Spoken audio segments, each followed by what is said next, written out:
In medieval times, kissing in public could make you a criminal and land you in jail. Wearing the wrong color? Owning a rude pig? Also crimes. Justice back then was twisted, and even the smallest slip could destroy your life. Not like the same thing today can't happen, but it was much worse back then. So today, we're diving into the strangest, most absurd crimes of the medieval era that got people arrested. And trust me, you'll be glad you weren't born back then. Number 1. Wearing the wrong color could be a crime. No matter how neutral or funky your wardrobe is, we all have the liberty to wear whatever color we feel like every day. Unless your favorite colored shirt is in the overdue laundry pile. But back in medieval times, things weren't the same. Fashion wasn't just a personal choice, it was political. Oh god. The color of your clothes could literally get you arrested, or publicly shamed if you're lucky. That's because of something called sumptuary laws. These were rules that basically said, hey, you're not rich enough to wear that. Colors were a really big deal back in the day. You see, some shades were just too expensive to produce, and thus became symbols of power. Purple, for instance, came from a special dye made from the secretions of sea snails, especially the murex species. Ugh. It took thousands of them just to color one garment, which made it ridiculously expensive. So kings and nobles didn't want common folks walking around dressed like royalty. And it wasn't just purple. Red and black were off limits too. Remember all that colorful shiny gear you got in Elden Ring? Yeah, you'd be way out of place. If you wore a color that wasn't meant for your class, you were seen as pretending to be someone you weren't. That made people in power very uncomfortable, and you don't need me to tell you that they don't like that. In some cases, it wasn't even about the clothes looking fancy, it was the color itself that sent a message. Jealous neighbors, angry shopkeepers, and even family members would snitch on the wearer and they would end up in court just for showing off too much. But today, you could wear the brightest, most obnoxious neon green and people wouldn't bat an eye, and those that would, well, that's their problem. Number 2. Animals could be put on trial. So, let's say you survive the literal fashion police and manage to avoid jail for your criminally stylish outfit. Great! But watch out, because your pig might not be so lucky. In medieval England, for example, even animals were put on trial, and not just for being annoying or loud like your neighbor's barking dog. We're talking full-blown courtroom drama. If a pig bit someone or a rooster crowed at the wrong time, they could be dragged into court, given a lawyer, and judged like a human being. And before you dismiss this as malarkey, there are actual records of animals being sentenced to death, sometimes even dressed in little outfits for their trial. Just imagine walking past a courthouse and seeing a goat on trial for vandalism. It sounds like a bad joke, but back then people believed that sin and justice applied to all creatures, and if an animal broke the moral code, it had to face the consequences. That way, in their mind, society stayed pure and in order. Unsurprisingly, most of the time these trials ended poorly for the animal. For example, in 1386, a female pig was put on trial for killing and eating a human baby. The pig was then sentenced to a gruesome punishment, including being dragged, then hung and burned. Yikes. Number 3. Kissing in public could be deadly. Alright, so let's say you survived the fashion police and got your pig through its trial and you're feeling pretty good about life. Maybe you want to celebrate with a little public display of affection, right? Well, you better pucker down, because in medieval times, kissing in public was a serious crime and could actually get you killed. And we're not talking about a quick little peck on the cheek, no. We're talking about full-on kissing in front of anyone, especially if you weren't married. Back then, it wasn't just frowned upon, it was seen as a sin. It was believed that public displays of affection encouraged immoral behavior, and the church, obviously, found it indecent, so kissing in public was viewed as a form of sexual misconduct. And the punishment could be anything from a fine to something much worse. On the other hand, these were the times of some awful disease outbreaks, and sometimes this ban was for public health safety. For instance, in 1439, King Henry VI of England banned kissing in public, and in Naples, Italy in 1562, officials banned it to prevent further plague outbreaks.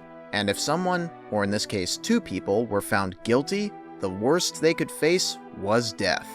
And not by any disease. Number 4. Bread fraud was serious business. Okay, so you survived the kissing crackdown and managed to keep your lips to yourself, and now you're just trying to grab a humble loaf of bread. Seems harmless, right? Not in medieval times. Bread fraud was taken very seriously. So seriously, you could be fined, publicly shamed, or even tossed in the stocks just for messing with a loaf. Bread wasn't just food back then, it made up the majority of their diet. That's why every town had a law called the Assize of Bread and Ale, which regulated the price, size, and quality of bread. If you were a baker and tried to get clever to bring in some extra profit by adding something like chalk or even sand to make your flour go further, which is just disgusting, or baking loaves that were underweight, you were in deep, deep trouble. The concerned officials or trade guilds had a job to weigh and inspect bread for sale regularly, and if one day your bread didn't meet the mark, you would be dragged through the streets with the bad bread hung around your neck. Some bakers were even locked in a pillory with loaves literally nailed to their heads as a warning to others. Funny enough, this is why we got the term baker's dozen. They'd throw in an extra loaf just to avoid committing a crime and facing penalties. Suddenly, that 13th cookie seems a lot more sinister. But guess what? Thankfully, it's not a crime today to show your appreciation, so make sure you hit that like button and subscribe for more interesting videos. Now, let's see how language would land you in trouble in medieval times. Number 5. Swearing wasn't just rude, it was illegal. Swearing has never been a good habit, even though many of us do it. But yes, there was a time when it was an actual offense, and in some places today still is. Back then, people believed that words had real power. Swearing, especially using God's name in vain, was seen as a direct offense against heaven. It wasn't about hurting someone's fragile feelings, it was about offending the divine. You say something bad at the wrong time or the wrong place, and you could get slapped with a fine or worse, made to sit in a wooden frame only for people to throw garbage and rotten food at you. Some towns went a step further. There were people whose job was to listen for blasphemy in public places. If they heard you say something unholy, you could be dragged to court. Fines were common, but repeat offenders could end up in the stocks or be publicly whipped. But people gonna people. So instead of avoiding swearing, they got creative with their swear words to avoid punishment. They would make up weird phrases like "by my troth" or "zounds," which meant God's wounds, to get around the rules. Most people had to censor themselves just to survive. Every word was a potential trap. But even if you managed to keep your mouth clean, there was still one big rule you couldn't ignore: curfew.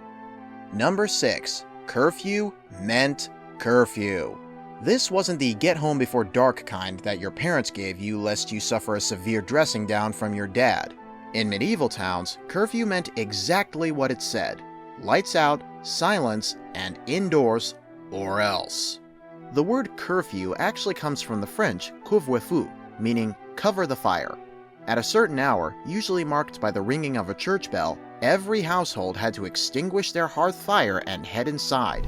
Fire safety was a real concern in tightly packed wooden towns, and keeping the streets empty helped reduce crime and control the population. Nighttime was no time for noise. Loud voices were instantly suspicious, especially if you were shouting, laughing, or even singing. It didn't matter if you were drunk or lost, or just existing. If you were caught outside after curfew just hanging about, you could be detained, questioned, or even fined. Some towns had night watchmen whose entire job was to catch curfew breakers. They were medieval security guards with lanterns and sticks, and famously had no patience. And get this, if you were a woman out alone, the assumptions were crazy. People whispered, judges judged, and your reputation could be shattered overnight. Some towns even gave harsher punishments just for speaking out after dark. So no matter who you were, the best survival strategy after sundown was simple: keep your head down, your fire out, and your mouth shut. But what if you didn't keep your mouth shut? What if you talked too much and happened to be a woman? Hello misogyny, because you weren't just annoying, you were a criminal. Number 7. Being a woman who talked too much. To this day, stereotypes of women being chatty exist. But in medieval times, if you were a woman with opinions or worse, the nerve to say them out loud, you might as well have been committing treason. Excessive talking, gossiping, nagging, arguing, or being a little disruptive of the norms were all off limits. That could earn you the title of scold, basically medieval code for woman who's a bit too confident. And the punishment wasn't just a slap on the wrist. Oh, no. They had a device called the scold's bridle, a metal cage for your head with a tongue pierce that's shoved into your mouth. You'd be walked through the streets like a noisy horse with a bad attitude. The message was loud and clear, and women would really dread it. There's a record from 14th century Scotland where a woman was bridled for brawling and flyting, basically arguing too loudly. Imagine being punished for doing what reality show contestants are paid for today. My, how times change. And if authorities thought your big mouth was covering up a lie, oh, they had ways to find the truth. Get ready, because next up is the medieval, justice system's version of a lie detector. Number 8. Trial by hot iron or water. Back in medieval times, if someone accused you of a crime and there wasn't enough evidence, they didn't exactly call in a detective, and there weren't any polygraph machines that could sense your stress levels and tell if an accused person was lying or, in fact, truthful. Instead, they handed you a red-hot piece of iron or made you stick your arm in boiling water. It's 100% true, and it was called a trial by ordeal, and people actually believed that if you were innocent, God would protect you from the burns. In the hot iron test, you'd carry a burning metal bar for a few steps, then your hand would be wrapped up, and in a few days, the priest would unwrap it to check. If it was healing nicely, congratulations, you were indeed innocent. But if it was infected, well, you were guilty. And it was the same thing with boiling water. You'd reach into a pot and grab a stone from the bottom. If your hand got blisters, you were guilty. If not, you were good to go. Thankfully, in the 1200s, the church finally realized, this is kind of stupid, and banned this practice, but some places kept doing it anyway. Well, I don't know about you all, but I'm glad we weren't born back then. But which one of these was the most shocking crime for you? Write it down in the comments below. And if you liked this video, you will definitely enjoy this one on the screen.